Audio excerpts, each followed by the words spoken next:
पटना विधानसभा के मानसून सत्र में विपक्ष ने महंगाई और बेरोजगारी का मुद्दा जोरदार ढंग से उठाया। सरकार ने जवाब देते हुए विकास कार्यों का ब्यौरा दिया और किसानों के लिए नई योजनाओं का ऐलान किया। दरभंगा में भारी बारिश के कारण कई इलाकों में जल भराव हो गया है। प्रशासन ने राहत दल को अलर्ट पर रखा है और निचले इलाकों से लोगों को सुरक्षित स्थानों पर पहुंचाया जा रहा है। गया में अंतर्राष्ट्रीय बौद्ध सम्मेलन का आयोजन हुआ, जिसमें नेपाल, श्रीलंका और जापान से आए भिक्षुओं ने शांति और सद्भाव का संदेश दिया। कार्यक्रम में बड़ी संख्या में पर्यटक भी शामिल हुए। मुजफ्फरपुर में शिक्षा विभाग ने कॉलेजों में ऑनलाइन क्लास की नई व्यवस्था शुरू की है। इससे ग्रामीण क्षेत्रों के छात्र भी अब बेहतर तरीके से पढ़ाई कर सकेंगे। भागलपुर में रेशम उद्योग को बढ़ावा देने के लिए राज्य सरकार ने विशेष पैकेज का ऐलान किया।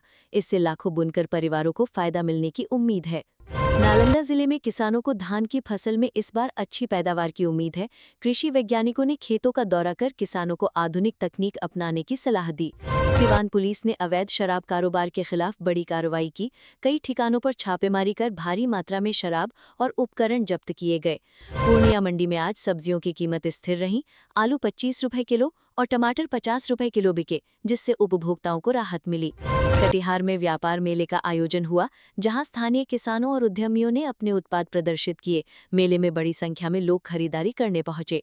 समस्तीपुर रेलवे स्टेशन पर यात्रियों की सुविधा के लिए नई एस्केलेटर सेवा शुरू की गई। स्टेशन का आधुनिकीकरण यात्रियों के लिए बड़ी राहत साबित हो रहा है।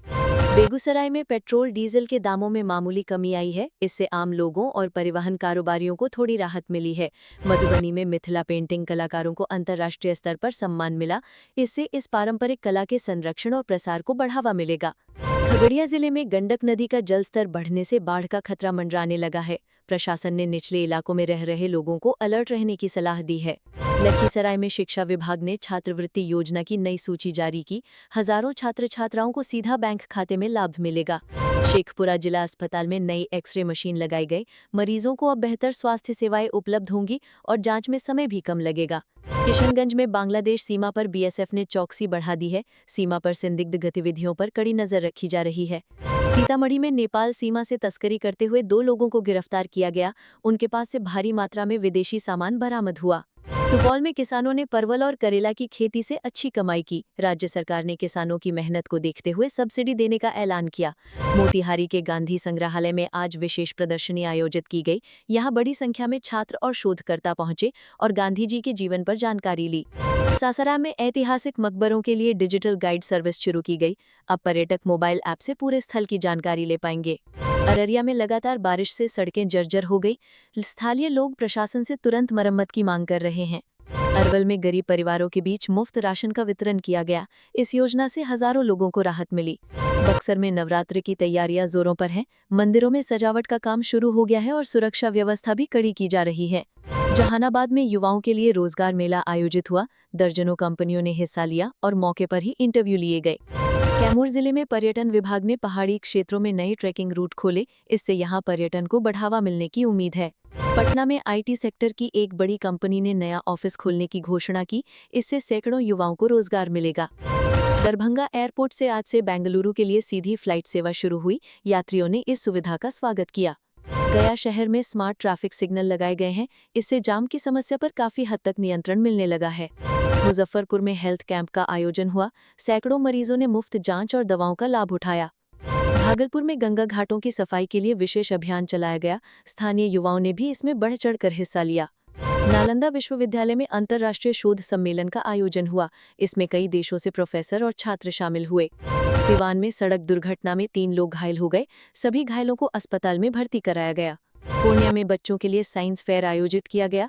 छात्रों ने रोबोटिक्स और मॉडल्स प्रस्तुत कर सभी का ध्यान खींचा। कटिहार में महिला उद्यमियों के लिए विशेष ट्रेनिंग प्रोग्राम शुरू किया गया। महिलाएं अपने व्यवसाय को और आगे बढ़ा सकेंगी।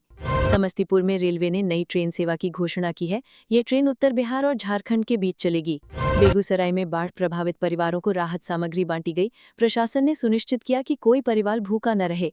मधुबनी में स्कूलों में मिड डे मील योजना की निगरानी और सख्त कर दी गई है। बच्चों को पौष्टिक भोजन उपलब्ध कराने पर जोर दिया गया। खगड़िया में किसानों को मुफ्त बीज और खाद वितरित किए गए। कृषि विभाग ने दावा किया कि इससे उत्पादन में वृद्धि होगी। लखीसराय में खेल प्रतियोगिता का आयोजन हुआ।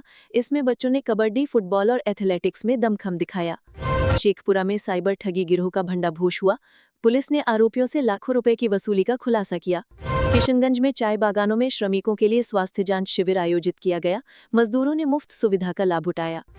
सीतामढ़ी में महिला सुरक्षा को ध्यान में रखते हुए पिंक पेट्रोलिंग टीम बनाई गई। महिला पुलिसकर्मी अब बाजार और भीड़भाड़ वाले इलाकों में निगरानी करेंगी। सुपौल में कोसी तटबंध का निर्माण तेजी से जारी है। इंजीनियरों का कहना है कि इस बार बाढ़ का खतरा कम रहेगा। मोतिहारी में सड़क चौड़ीकरण का काम शुरू हुआ। स्थानीय लोगों को ट्रैफिक जाम की समस्या से राहत मिलेगी। सासाराम में नए मेडिकल कॉलेज का शिलान्यास हुआ। यहां आधुनिक स्वास्थ्य सुविधाएं उपलब्ध होंगी। अररिया में स्कूलों में डिजिटल क्लास की शुरुआत की गई।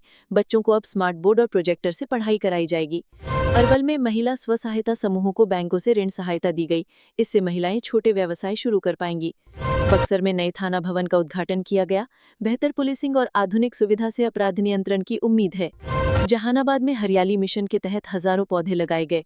ग्रामीणों ने भी इस अभियान में बढ़ चढ़कर हिस्सा लिया। कैमूर में नक्सल प्रभावित क्षेत्रों में पुलिस ने सर्च ऑपरेशन चलाया। कई संदिग्ध वस्तुएं बरामद की गई। पटना में आज का राशिफल। मिथुन राशि वालों को धन लाभ होगा। सिंह राशि वालों के लिए करियर में उन्नति होगी, जबकि मकर राशि के जातकों का खर्च बढ़ सकता है।